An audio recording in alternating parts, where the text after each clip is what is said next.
بما علمتنا وعلمنا ما ينفعنا وزدنا علما سبحانك لا علم لنا إلا ما علمتنا إنك أنت العليم الحكيم أما بعد فأعوذ بالله من الشيطان الرجيم بسم الله الرحمن الرحيم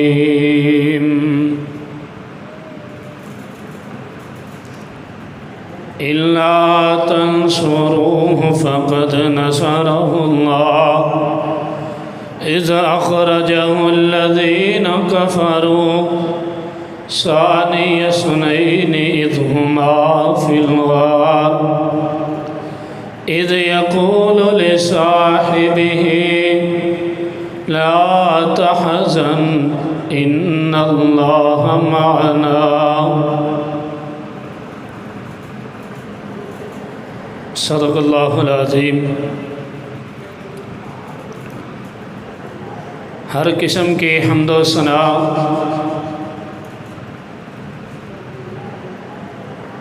تمام قسم کی تعریفات، کبریائی، بڑھائی، یکتائی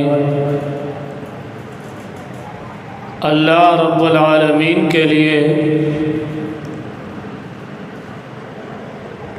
جو اپنی ربوبیت، وحدانیت، الوہیت میں وحدہ لا شریک ہے،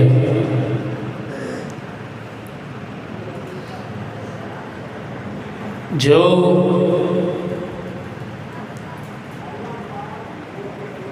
ابد سے اکیلا ہے، ازل تک اکیلا رہے گا،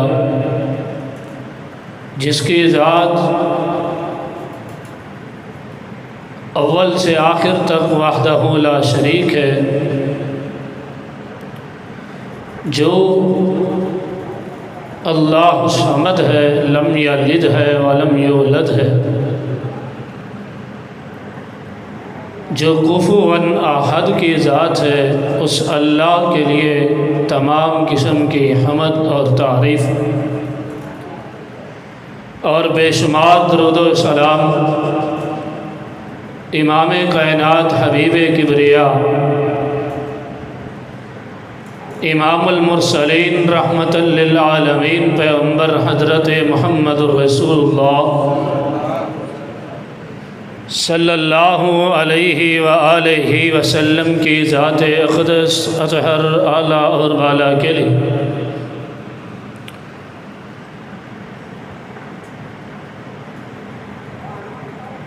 حضرات، آج کا جو عظیم الشان پروگرام ہے، جو کہ پیغام صحابہ رضوان اللہ علیہم اجمعین کے حوالہ سے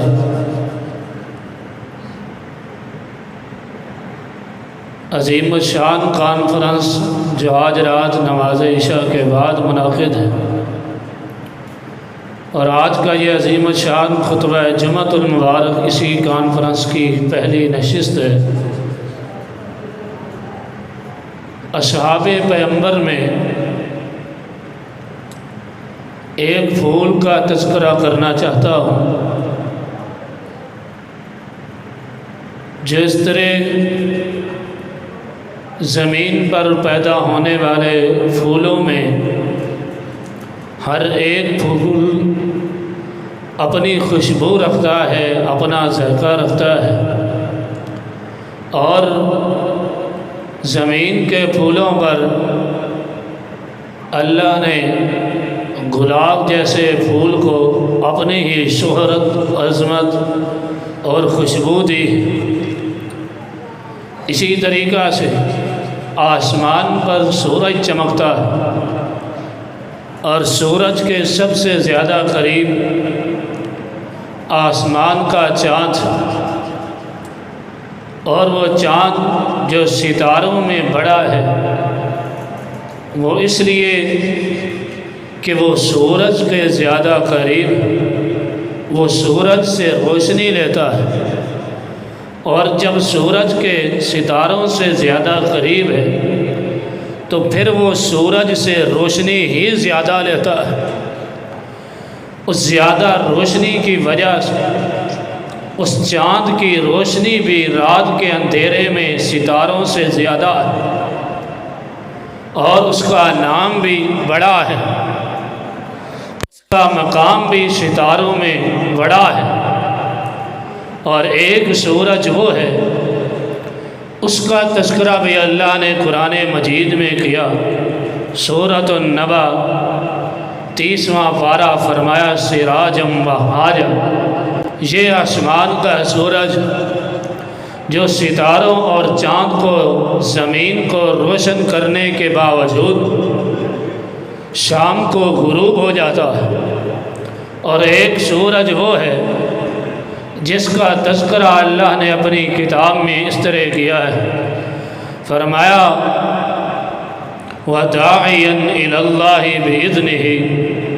وَسِرَاجًا مُنِيرًا، جو سورج نبوت کا سورج ہے، وہ ہمیشہ چمکنے والا ہے۔ نبوت کی روشنی رات کے اندھیرے میں بھی حاصل ہو جاتی ہے، نبوت کی روشنی دن کے اجالے میں بھی حاصل ہو جاتی ہے۔ نبوت کی کرنیں زمین کے خطے خطے پر پڑتی ہیں، اور جو چاند اصحاب پیغمبر،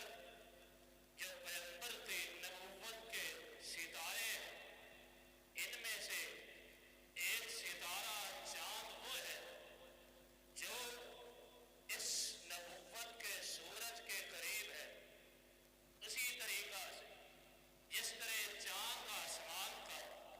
آسمان کے سورج کے قریب ہے، اور جو سورج نبوت کا ہے اس کے قریب بھی ایک اصحاب پیغمبر کے سے چمکتے دمکتے جناب جگمگ ستاروں میں سے ایک چاند جو رسول اللہ صلی اللہ علیہ وسلم کے سورج نبوت کے قریب ہے، وہ بھی اس سورج سے روشنی حاصل کرنے والا، اس چاند پر بھی نبوت کے سورج کی کرنیں پڑتی ہیں، اور وہ بھی جتنا نبوت کے قریب ہے اتنا زیادہ روشنی والا ہے، اتنی زیادہ عظمت والا ہے، اتنی زیادہ عظیمت والا ہے، اتنے زیادہ مقام والا ہے، اتنے زیادہ مرتبے والا ہے۔ جس طرح ستاروں میں چاند کو افضلیت حاصل ہے کہ وہ سورج کے قریب ہے، جس طرح گلاب کو پھولوں سے جناب افضلیت حاصل ہے کہ اس کی خوشبو اعلیٰ ہے۔ اور میں بھی ایک پھول کا تذکرہ کروں جو گلشن دنیا کے پھولوں سے سب سے زیادہ خوشبو رکھنے والا، نبوت کی خوشبو، نبوت کے پسینے کا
اپنے مال کو، اپنی اولاد کو، اپنی زندگی کو، اپنی سانس کو، اپنے جناب حرکات کو، اپنی زندگی، اپنے خون کو اللہ کے ہاں فروخت کر کے اللہ سے جنت کو خریدا۔ پھر جنت انہوں نے خرید کر اپنے نام کی ہے۔ تو اسی لیے اللہ نے فرمایا اولئک ہم الوارثون، یہ اللہ کی جنت کے وارث ہیں، جنت ان کی وراثت ہے۔ جس طرح زمین کے ذمہ دار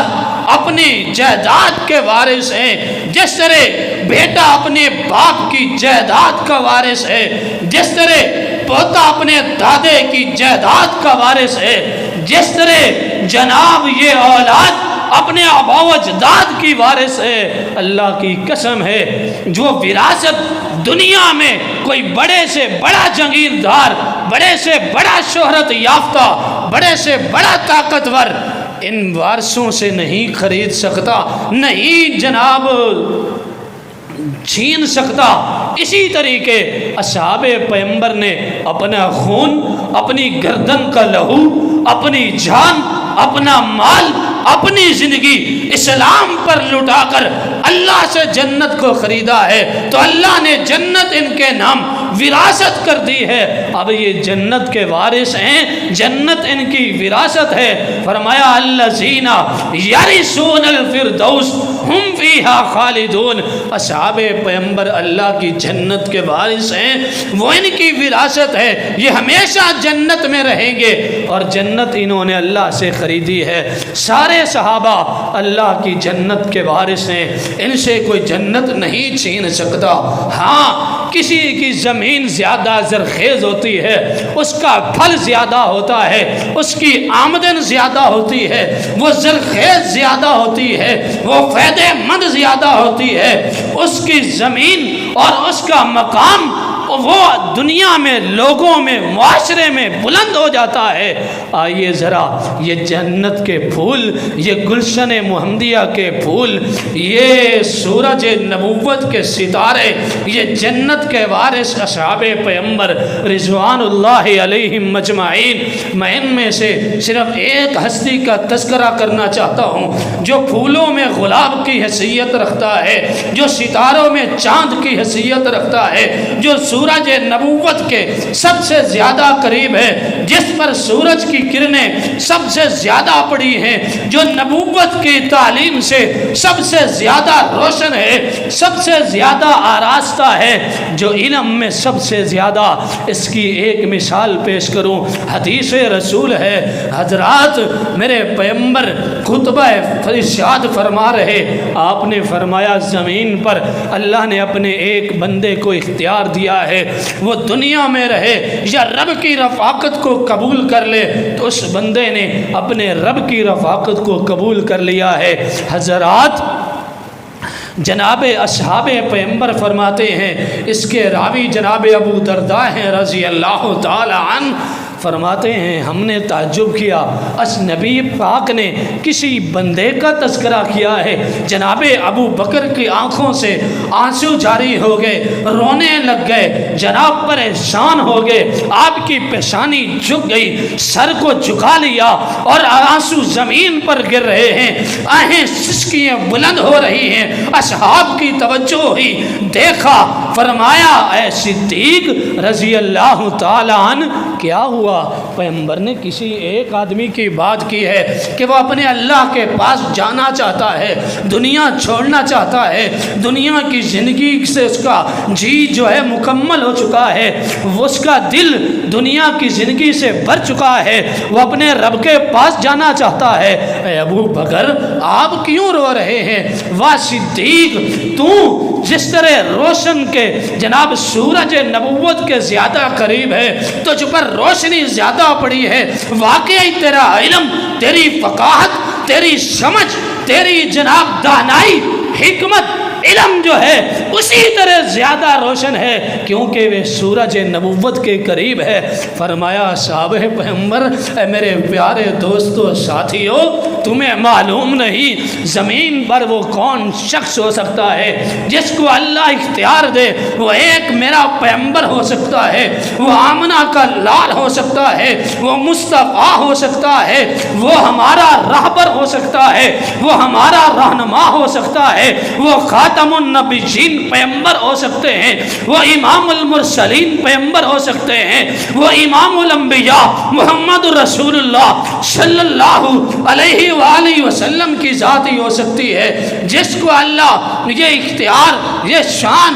یہ مقام، یہ مرتبہ، یہ منصب عطا کر سکتے ہیں، اور کوئی نہیں جس کو یہ پیغام ملا ہو۔ وگرنہ جناب موسیٰ کے پاس تو اللہ نے بغیر اطلاع کیے فرشتے کو بھیج دیا تھا کہ آپ کی روح قبض میں۔ موسیٰ نے اپنی جلالیت میں اپنے ہاتھ کو اٹھایا، فرشتے کے چہرے پر تھپڑ کو مارا، لیکن رب نے پھر بھی پیغام بھیجا، موسیٰ اگر چاہتے ہو، پہلے تو فرشتہ آ چکا تھا، چاہتے ہو تو پھر تمہیں 1000 سال تک کی عمر دے دیتے ہیں، لیکن پھر بھی پیغام وفات آئے گا، پھر بھی پیغام موت آئے گا، پھر بھی روح قبض کی جائے گی۔ حضرات، یہ ایک پیغمبر محمد رسول اللہ صلی اللہ علیہ وسلم آج ہو سکتے ہیں جن کے پاس ملک موت، فرشتہ موت جناب اسرائیل کی آمد سے قبل اللہ نے جبرائیل کو بھیجا، فرمایا آپ کیا پسند کرتے ہیں؟ تو آپ نے اللہ کی رفاقت کو پسند کیا۔ میرے صدیق کا علم، اصحاب پیغمبر، ان سب ستاروں میں اعلیٰ اور عرفہ ہے، صدیق کا مقام سب ستاروں میں اعلیٰ اور عرفہ ہے۔ فرمایا میرے ساتھیوں، اے اصحاب پیغمبر کی جماعت، ابو بکر کا علم یہ کہتا ہے، ابو بکر کی سمجھ یہ کہتی ہے، ابو بکر کی فقاہت یہ کہتی ہے کہ یہ اللہ کے نبی ہیں، رسول اللہ کی جدائی صدیق کیسے برداشت کرے گا؟ واہ صدیق، تیرے علم پر، تیری حکمت پر قربان جاؤں۔ پھر مانیے صدیق گلشن محمدیہ میں گلاب کی خوشبو رکھتا ہے، صدیق جناب ستاروں میں، نبوت کے ستاروں میں، اصحاب پیغمبر میں چاند کی روشن کی حیثیت رکھتا ہے۔ صدیق اسی طرح اعلیٰ ہے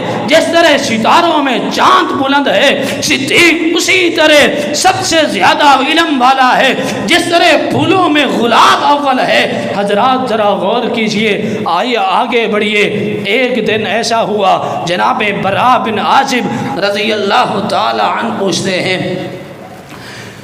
کہتے ہیں کہ جناب ابو بکر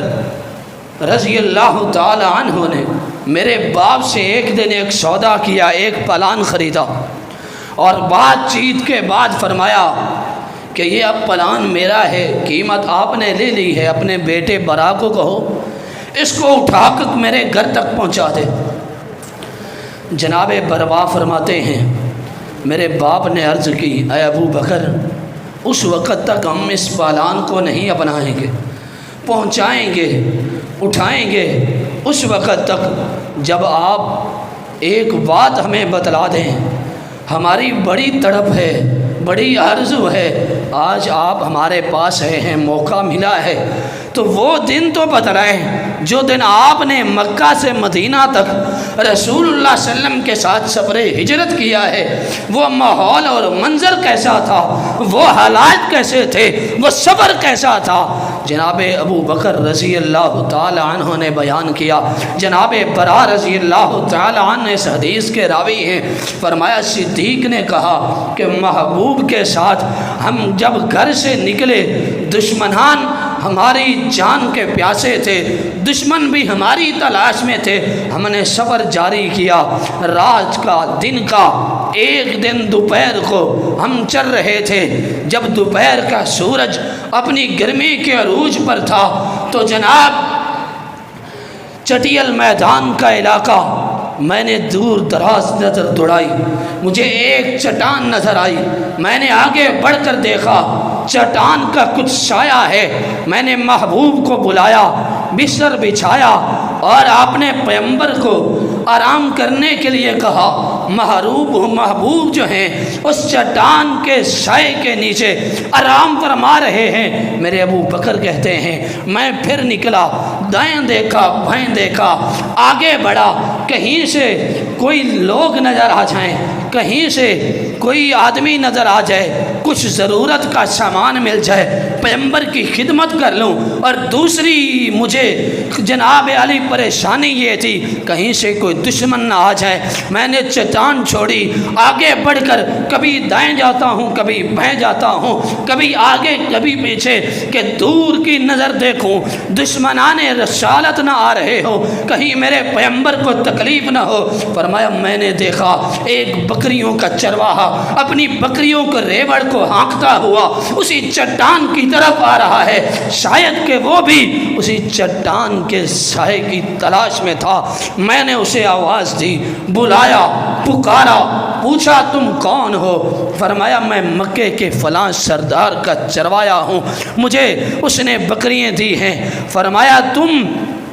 تمہاری بکریاں دودھ دیتی ہیں، آپ دودھ دو سکتے ہیں؟ اس نے کہا جی ہاں۔ فرمایا پھر ایک بکری کو آگے کرو، ہمیں دودھ کی ضرورت ہے۔ جناب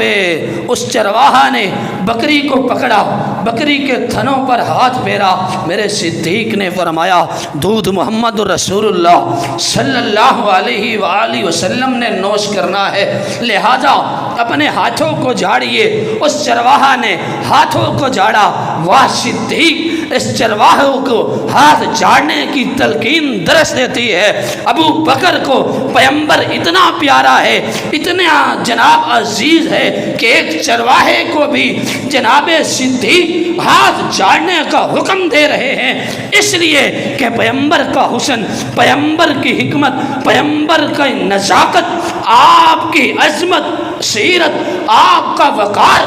آپ کا نام، آپ کی عزت اتنا بلند ہے، کہیں جناب میلے ہاتھوں سے دودھ میں میل نہ چلی جائے، کیونکہ سب سے زیادہ نفیس ہستی نے دودھ پینا ہے۔ اس چرواہا نے ہاتھوں کو جھاڑا، صدیق نے برتن پیش کیا، دودھ دھویا گیا۔ میرے ابو بکر فرماتے ہیں ایک برتن میں میرے پاس پانی تھا، وہ ٹھنڈا سا پانی جو پینے کے لیے تھا، میں نے وہ ٹھنڈا سا پانی دودھ کے برتن پر تھوڑا تھوڑا کر کے ڈالا، تاکہ دودھ بکری کے تھنوں سے نکلا ہے، گرم ہے، کچھ ٹھنڈا ہو جائے، محبوب کو پلانا ہے۔ واہ صدیق تیری خدمت کے انداز کیا ہے، تیرے جناب پیغمبر کی خدمت کرنے کے انوکھے ہی انداز کہ رسول اللہ کا غلام ہے، دودھ اپنی حیثیت کے مطابق جو ساز و سامان تھا، آج تو جناب فریزر موجود ہے، لیکن صدیق کے پاس پانی موجود ہے، دودھ کے برتن پر ڈالا، دودھ کو ٹھنڈا کیا، دودھ کی گرمی کو ختم کیا، دودھ کو ذائقے دار کیا، دودھ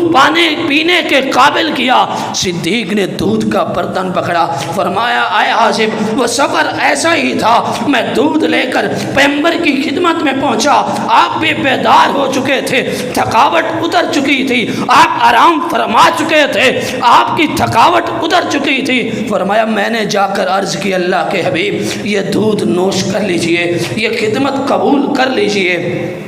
پھر صدیق کی محبت کا اندازہ کیجئے،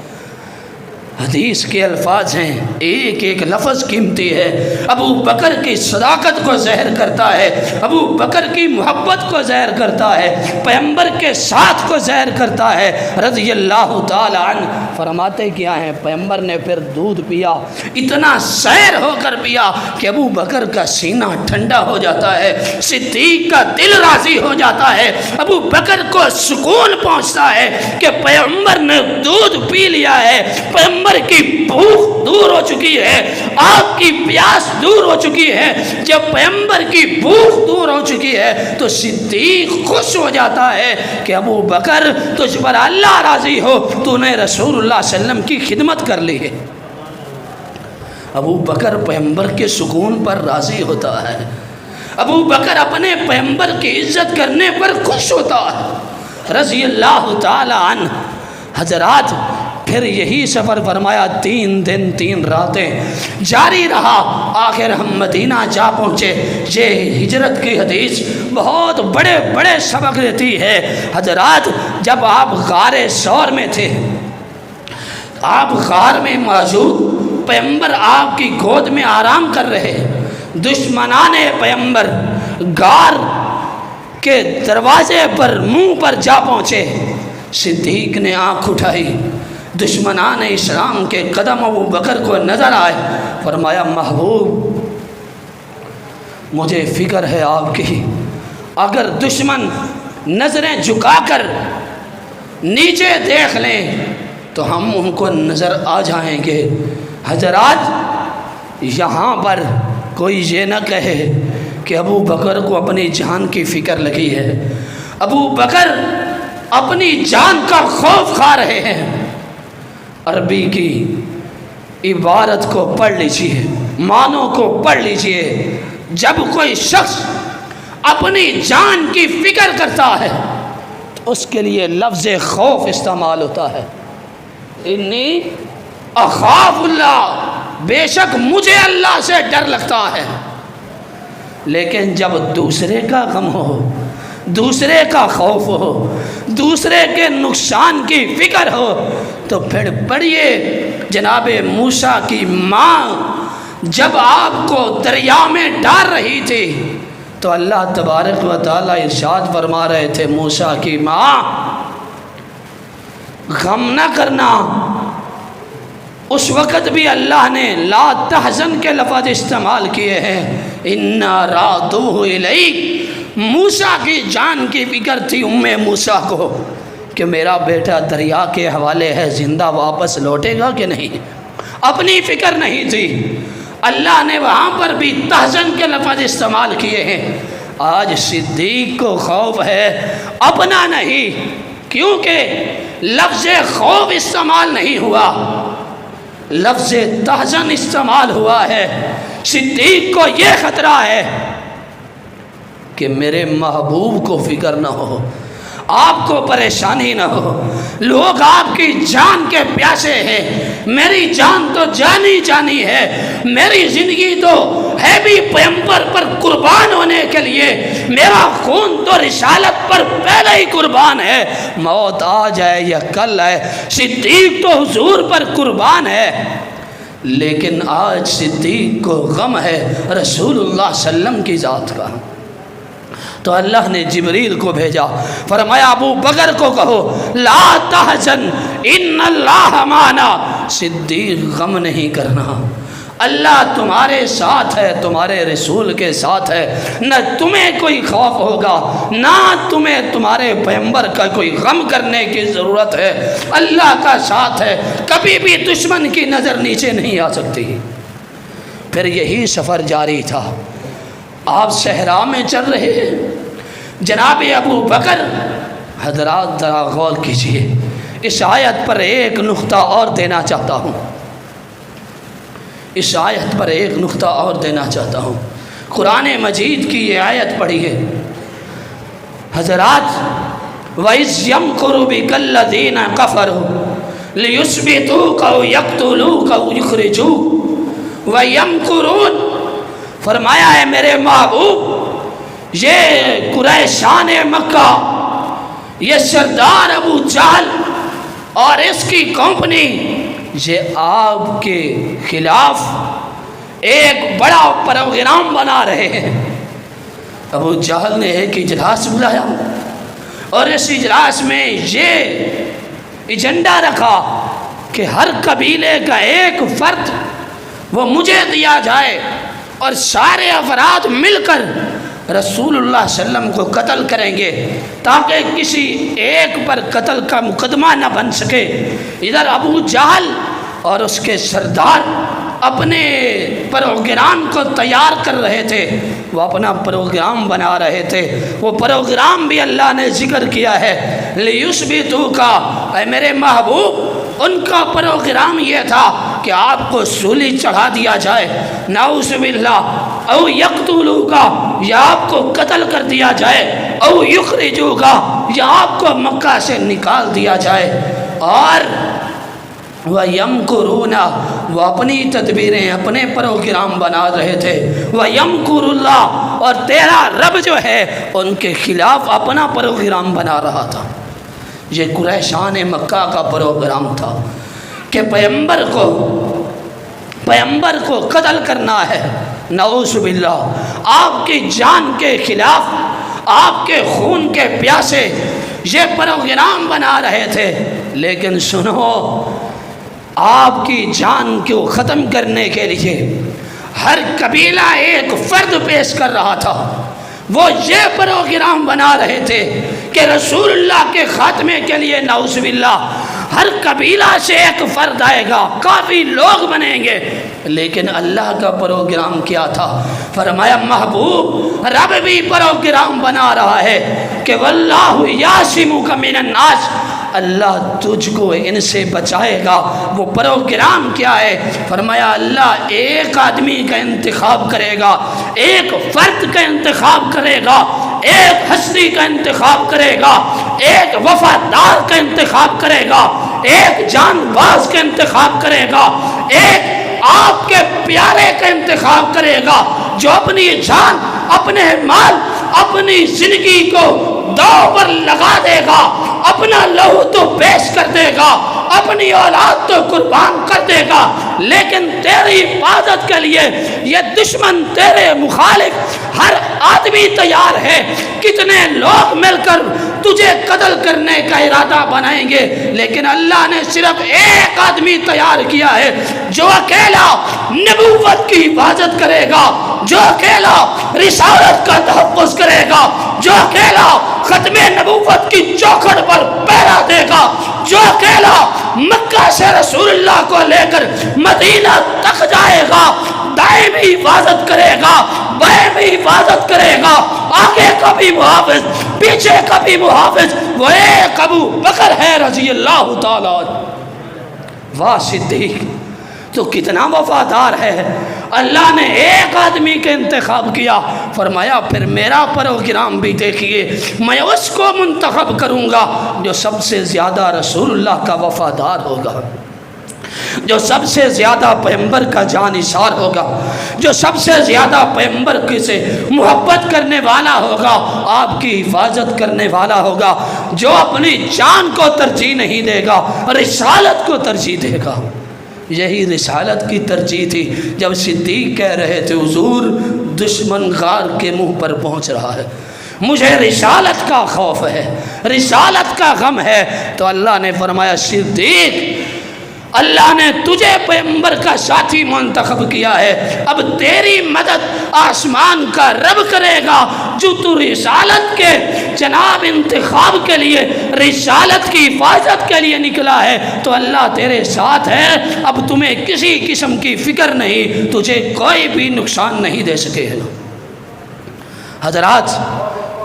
جب آپ صحرا میں سفر کر رہے تھے، پیچھے سے سراقہ بن مالک آیا، صدیق نے فرمایا حضور سراقہ پہنچا ہے۔ الغرض یہ سراقہ بن مالک جب آپ نے نظریں اٹھائی، دیکھا سراقہ قریب پہنچا،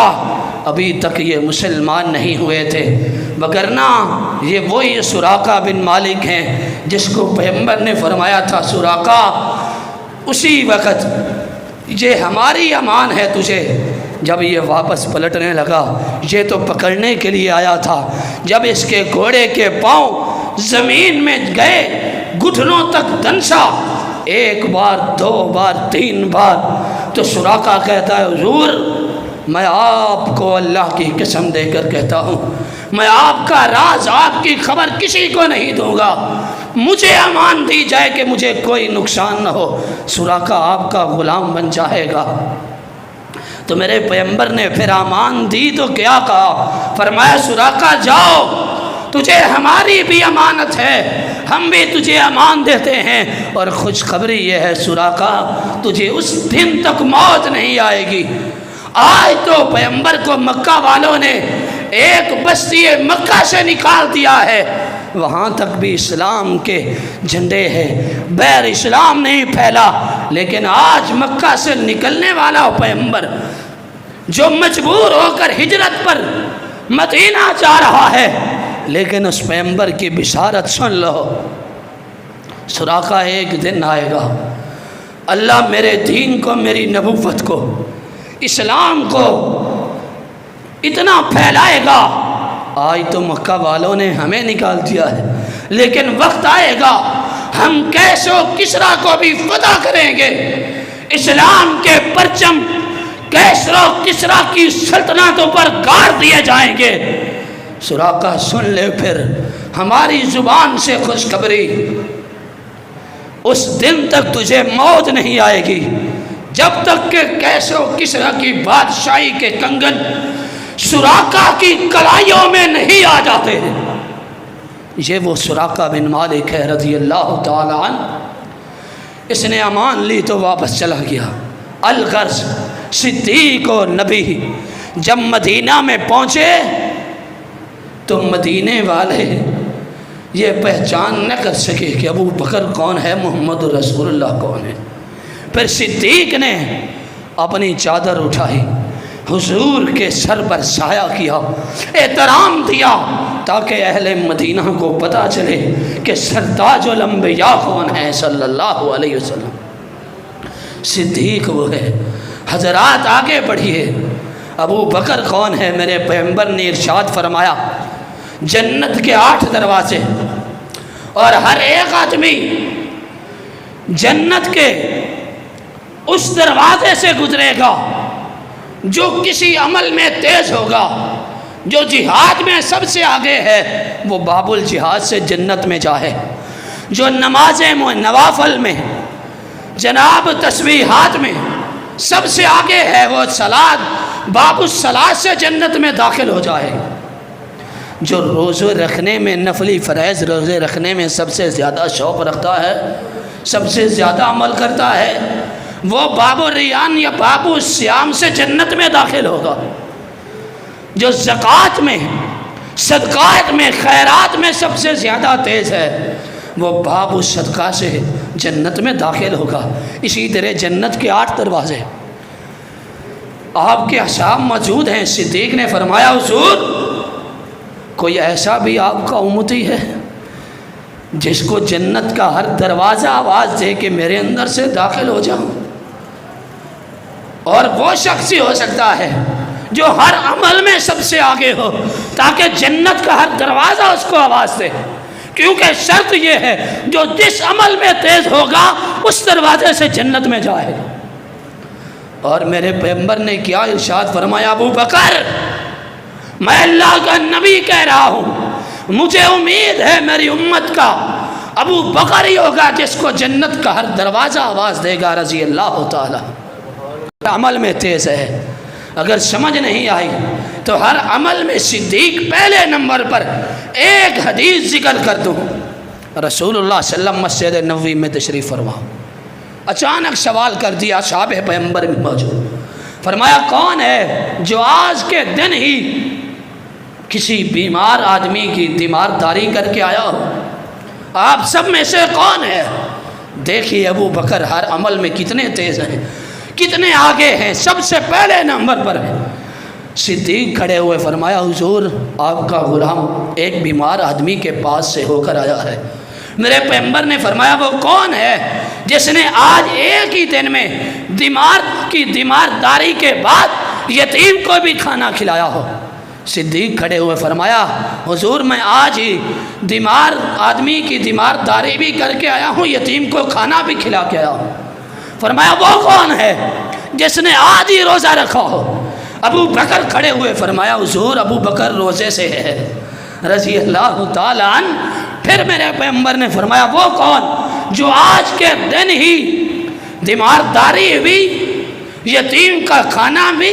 روزہ بھی، اور فرمایا جس نے کسی مسلمان آدمی کا جنازہ پڑھا ہو؟ فرمایا ابو بکر ہر عمل کر کے آیا ہے حضور۔ صدیق نے ایک ہی دن میں آپ کی محفل میں بیٹھا ہے، آپ تک آنے سے پہلے بیمار آدمی کی تیمار پرسی بھی کی، صدیق نے جنازہ بھی پڑھا، صدیق نے روزہ بھی رکھا، اور ابو بکر نے یتیم کو کھانا بھی کھلایا ہے۔ میرے پیغمبر اور بھی سوال کرتے تو میرا ایمان ہے ابو بکر میں ہر عمل موجود ہوتا۔ جب صدیق ہر عمل میں پہلے نمبر پر ہے تو پھر میرے پیغمبر نے سچ فرمایا ابو بکر وہ تو ہی ہے میری امت میں جو لوگ جن کو جنت کا ہر دروازہ آواز دے گا ان میں سے پہلے نمبر پر ابو بکر ہے جس کو جنت کے 8 دروازے پکاریں گے۔ رضی اللہ تعالیٰ عنہ۔ واہ صدیق تیری عظمت پر قربان نہ جاؤں، ابو بکر تو اسلام کے ہر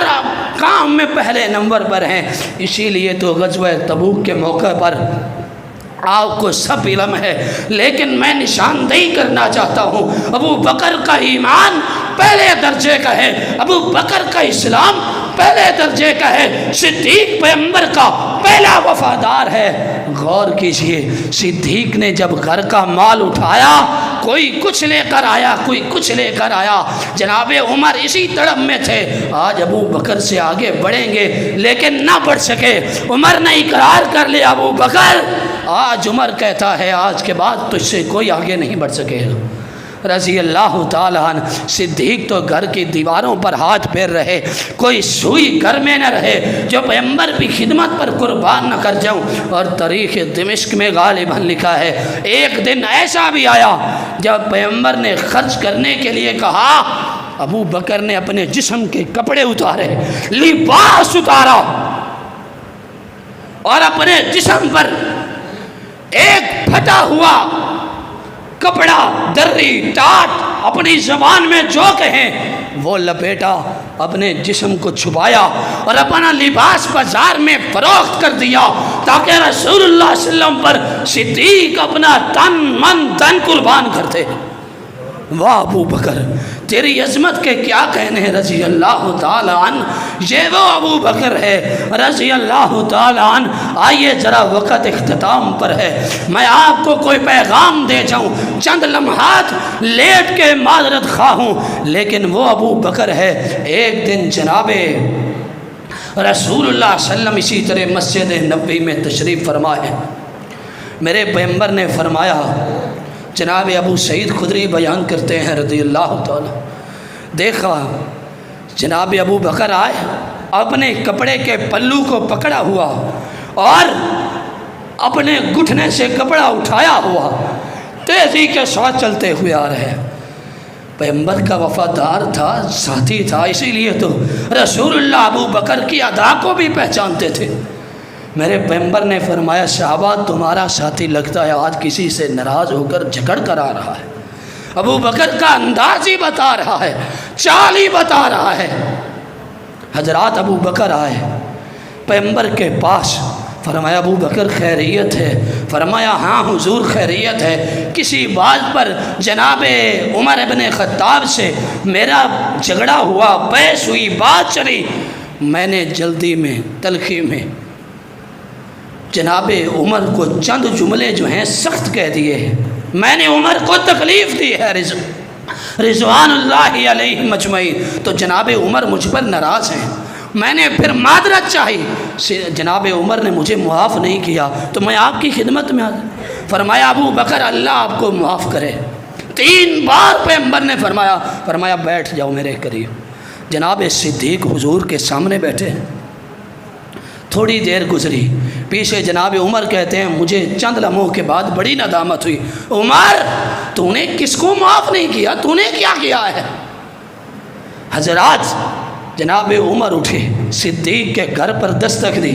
پوچھا، فرمایا ابو بکر گھر میں نہیں۔ واہ عمر پہچان گئے ابو بکر کا ٹھکانہ محمد رسول اللہ ہے صلی اللہ علیہ وسلم، وہاں سے کسی اور جگہ پر نہیں گئے، سیدھے مسجد نبوی میں۔ فرماتے ہیں مجھے پتا تھا ابو بکر پریشان ہے تو رسول اللہ کے پاس ہی جائے گا، جلد ہی جاؤں، آپ پر پہنچنے سے پہلے صدیق کو پکڑوں اور منا لوں۔ جناب عمر آگے بڑھے،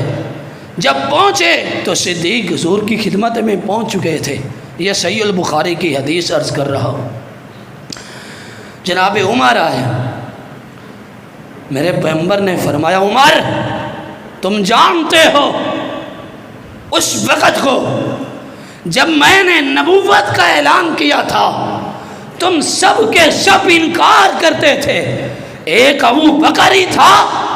جس نے میرا کلمہ پڑھا اور میری مدد کی، اور ابو بکر نے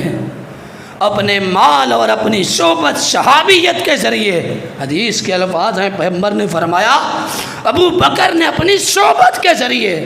اپنے مال کے ذریعے مجھ پر بڑے احسان کیے ہیں، اور ساتھ ہی فرمایا میرے صحابہ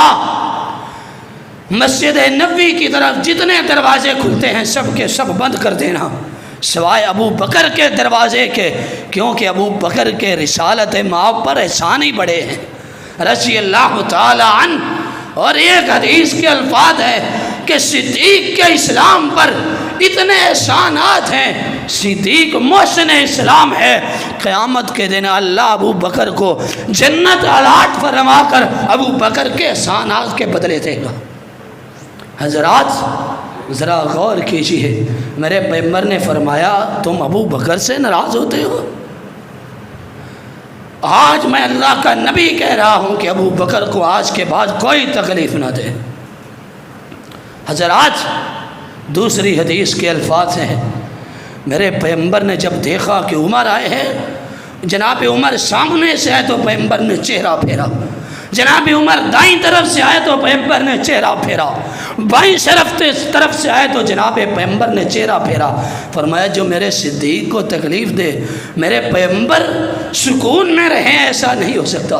میرے پیغمبر کے جگر کو تکلیف ہوئی ہے جب جناب عمر نے ابو بکر پر ناراضگی کا اظہار کیا ہے۔ حضرات لیکن وہ صدیق آگے بڑھے، حضور کے گھٹنوں پر ہاتھ رکھا،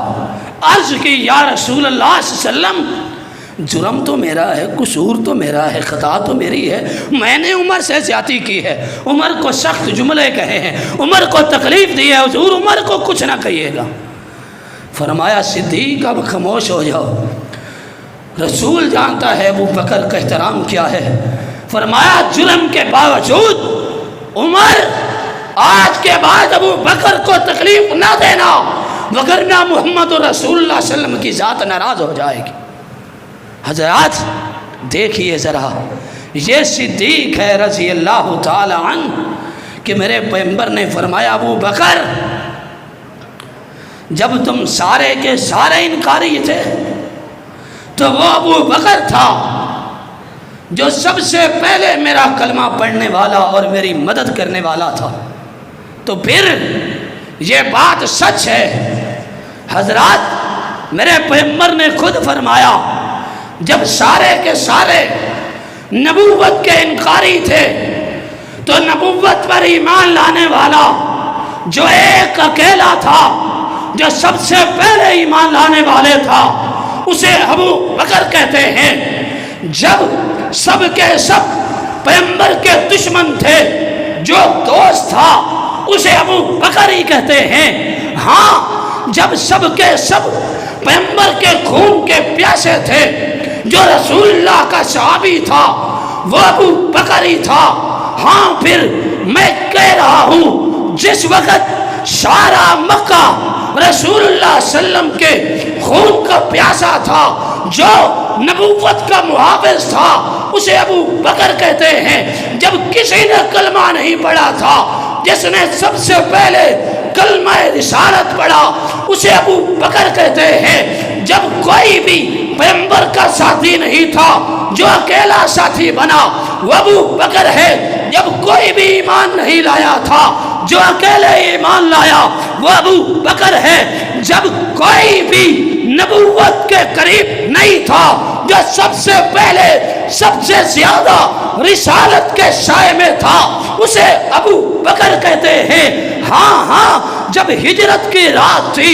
جو اکیلا مکہ سے لے کر پیغمبر کو ساتھ چلا وہ ابو بکر تھا، جس نے 3 دن 3 راتوں کا سفر حضور کے ساتھ کیا، اور جس نے نبوت کی حفاظت کی وہ اکیلا ابو بکر تھا، جس نے ہجرت کے سفر میں 3 راتیں 3 دن تک اپنے دل کو راضی کر کے رسالت کا دیدار کیا وہ ابو بکر تھا، جو رسالت کے رنگ میں اتنا رنگا، جس پر رسالت کا رنگ اتنا گہرا چڑھا کہ جب مدینہ میں پہنچے تو اہل مدینہ یہ نہ پہچان سکے نبوت کون ہے، صداقت کہاں ہے۔ لوگوں نے صدیق کی طرف رخ کیا تو وہ ابو بکر تھا جو نبوت میں اتنا رنگا جا چکا تھا، جس کو لوگ نبوت کی نظر سے دیکھنے لگے، لیکن صدیق اتنا امانت دار تھا جس نے نبوت کی پہچان اہل مدینہ کو دی، اپنی صحابیت کو واضح کیا، وہ ابو بکر تھا۔ ہاں، جو پھر مدینہ میں جناب قیام کرنے کے بعد ہر وقت، ہر دم، ہر جگہ، ہر ماحول میں پیغمبر کا ساتھ دیتا رہا، وہ ابو بکر تھا۔ جو بدر میں پیغمبر کے ساتھ ہے وہ ابو بکر ہے، جو عہد میں پیغمبر کے ساتھ ہے وہ ابو بکر ہے، جو خندق میں پیغمبر کے ساتھ ہے وہ ابو بکر ہے، جو تبوک میں پیغمبر کے ساتھ ہے وہ ابو بکر ہے، جو گھر میں پیغمبر کے ساتھ ہے وہ ابو بکر ہے، جو مسجد نبوی میں پیغمبر کے ساتھ ہے وہ ابو بکر ہے، جو سب سے پہلے مسجد نبوی کی جگہ خرید کر جناب اللہ کی رضا کے لیے الاٹ کرنے والا ہے، اس کا نام ابو بکر ہی ہے، جو عہد پہاڑ پر پیغمبر کی دائیں جانب ہے وہ ابو بکر ہے، جناب جو ہر لمحہ میں، بازار میں، مسجد میں، گھر میں، گلی میں، کوچہ میں، نگر میں پیغمبر کے ساتھ ہے وہ ابو بکر ہے۔ ہاں ہاں، پھر مجھے کہنے دیجئے لوگوں، آج لوگ انکار کرتے ہیں ابو بکر کی صداقت کا، لیکن ابو بکر وہ صدیق ہے جس نے ہمیشہ نبوت کی تصدیق کی ہے، جو معراج کی تصدیق کرنے والا وہ ابو بکر ہے۔ حضرات، جو رسالت پر قربان ہونے والا وہ ابو بکر ہے، جس کی بیٹی رسالت کے کمرے میں ہے وہ ابو بکر ہے، جس کی بیٹی رسالت معاد کے بستر پر ہے وہ ابو بکر ہے، جس کی بیٹی صدیقہ کائنات ہے وہ ابو بکر ہے، جس کو سب سے پہلے نبوت کے لیے تکلیف دی گئی، جس کا خون نکالا گیا، جس کو مار کر بے ہوش کر دیا گیا وہ ابو بکر ہے۔ سب سے پہلے نبوت کی حفاظت کرنے والا ابو بکر ہے، ایمان لانے والا ابو بکر ہے، نبوت کی حفاظت کرنے والا ابو بکر ہے، نبوت کی حفاظت میں مارے کھانے والا ابو بکر ہے، نبوت کے لیے بے ہوش ہونے والا ابو بکر ہے، چہرہ زخمی کرانے والا ابو بکر ہے رضی اللہ تعالی عنہ۔ ہاں، پھر کہہ لیجئے کہ جو آج بھی رسالت کے پہلو میں روضۃ من ریاض الجنہ میں ہے وہ ابو بکر ہے، جو میدان محشر میں رسالت کے پہلو میں ہوگا وہ ابو بکر ہے، جس کو حساب کتاب کے لیے رسول اللہ سب سے پہلے پیش کریں گے وہ ابو بکر ہے، جو حوض کوثر پر رسالت کے پہلو میں ہوگا وہ ابو بکر ہے۔ حضرات، جو جنت میں سب سے پہلے حضور کا پڑوسی ہوگا وہ ابو بکر ہے رضی اللہ تعالی عنہ۔ وآخر دعوانا ان الحمدللہ۔